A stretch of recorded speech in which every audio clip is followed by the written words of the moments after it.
All right, here again with some more real estate tips from Team Ruggles, Atlanta Communities in Carsville, Georgia. I wanted to get this information out right here real quick. Basically, if you have questions or any needs for real estate, basically you can give us a call. It's Team Ruggles, Atlanta Communities, serving Bartow, Floyd, Gordon counties. Really specializing in Bartow County, really specializing in first-time home buyers, but we have dealt with all kinds of home buyers, luxury, the VA, FHA, all of those. So we have experience in all those fields, but really specialize in first time. And the number at the office is 770-240-2000. Today, I'm going to talk about sometimes we have contract issues, all right? And it's good to know some strategies to overcome those issues in your contract, okay? Giving it to you as a buyer or seller so that you can relate that possibly to your agent. And also agents, you know, if you need a little retouch or help with something, this might help you out. The first one is inspection and repair issues. All right, sometimes this is hard to get a negotiation with, and we're going to come up with some solutions on some certain problems. So, problems, you have a disagreement arise over what repairs should be made. Okay, solution. You outline repair allowances, escrow holdbacks, or credits up front to reduce conflict. Negotiate limits up front. All right, so what does this mean? This means basically in your contract, you need to really specifically have good communication in the contract. All right, you can negotiate and have amendments to clarify certain things or help with negotiation of certain things. As a seller, telling your agent, hey, I understand that there are things that need to be repaired, maybe touched up, something like that, but listen, I'm only paying $2,500 towards repairs. That needs to be put in the contract so that the buyer knows that when they list these things that need to be fixed, I'm only putting in $2,500. And that can be renegotiated into an amendment, but at least it's there as a standard for the seller. The buyer, basically, if there's an issue, escrow holdback. Say, hey, these repairs need to be done. An escrow holdback would be the escrow company would hold a certain amount of money from the seller until those repairs were made so that the closing can occur on time and you don't have to wait for the repairs to be made in order to close the sale, okay? So those are some things as well. And that holdback, they'll get the money, but as soon as the repairs are made and inspected by a professional inspector, okay? So those are some solutions to that one. Let's say it's a big one. HVAC, all right? Roof replacement, estimated at $10,000. Seller's unwilling to do this, okay? So some solutions. Negotiate repair credit at closing. Again, you could have your escrow holdback. Limit repairs to safety or system failures, okay? One way we can get around it is it's not really paying for it, but it's keeping money in the buyer's pocket, and it's not really hurting the seller. And that would be, let's say you need a roof replacement estimated at $10,000, okay? The buyer says, I can probably pay $3,000 of that. I'm going to need help with $7,000 of that. So let's say you're selling the house at $100,000. All right. Well, closing costs will be all incurred in that and whatever. So maybe you sell the house for $107,000. All right, and give them $7,000 towards closing costs as a seller.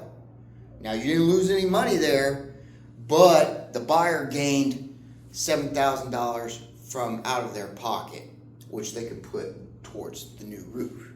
And that's just kind of a roundabout way of doing things. but you have to make sure that the house is going to appraise for that higher value, because if it doesn't, then that's not even going to work for you. So that's one thing that we can do. All right. Cosmetic. Sometimes you have to paint. Sometimes you have to fix doors, windowsills. So much for that. All right. Again, all right, you can limit the repairs to health and safety or functionality so that you're not paying for everything. You can specify certain things that you could help pay for within the inspection as a seller. Offer a small credit instead of repairs. All right, so basically, like we talked about, raising the cost, putting that towards closing, or even at closing, you would pay for the repairs. Basically, how would we do that? The repairs aren't done. The buyer, if you trust them or not, or the seller, can get quotes on certain things to get done. Let's say paint the house, and somebody says, oh, it'll be about $1,200 to paint the house.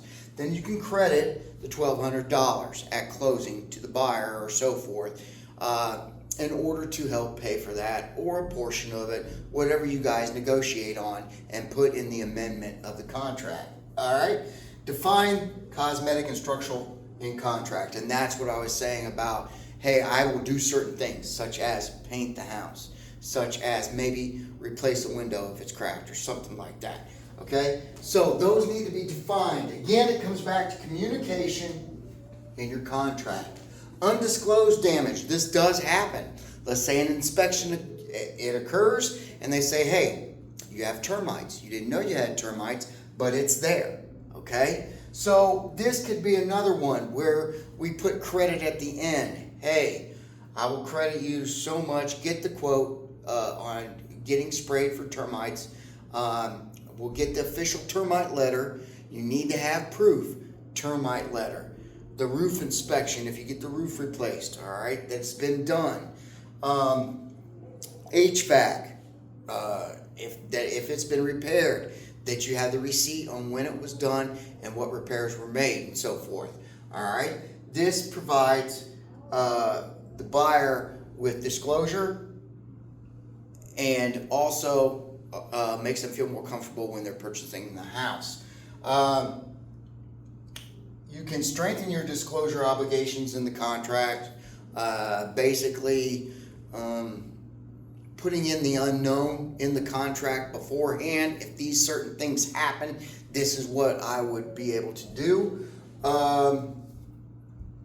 And you can you can even cancel. If it's during due diligence, the buyer can cancel. If it's way too much and it's something that maybe has caused significant damage underneath the house and wasn't visible or anything like that, then you as a buyer during due diligence can cancel the contract without any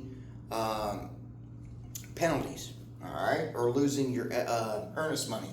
So again, show proof when things are fixed as a seller, credit at the closing, raising the price as long as it appraises for that, and then putting that towards the closing costs so that that's money that they're not bringing out of their pocket.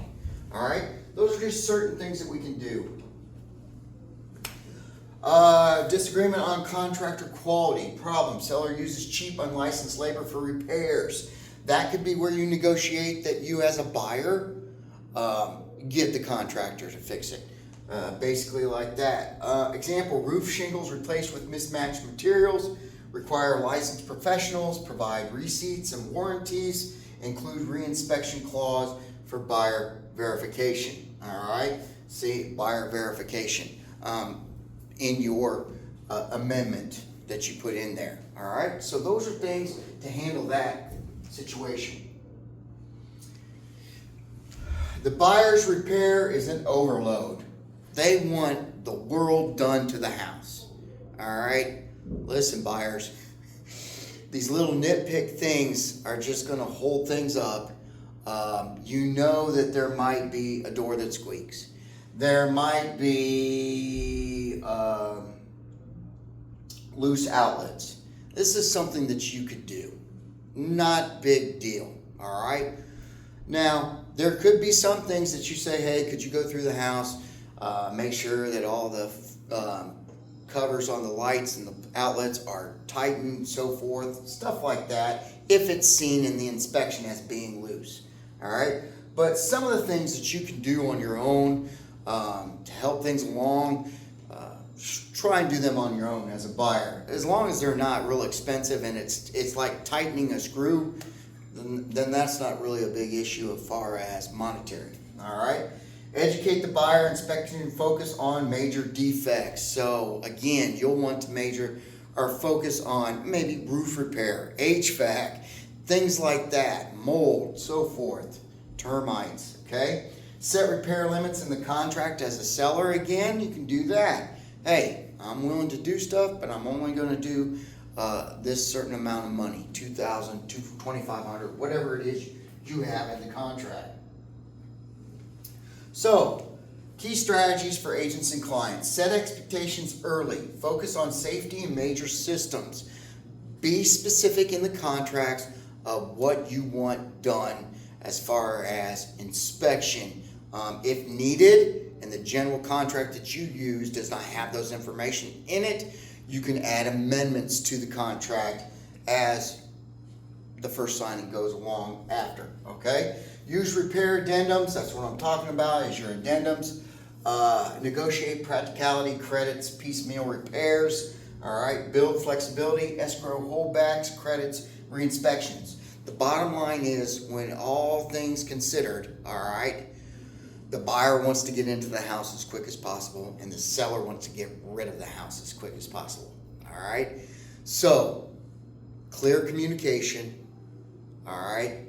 Good addendums if needed, and negotiating will get the deal done and closed faster.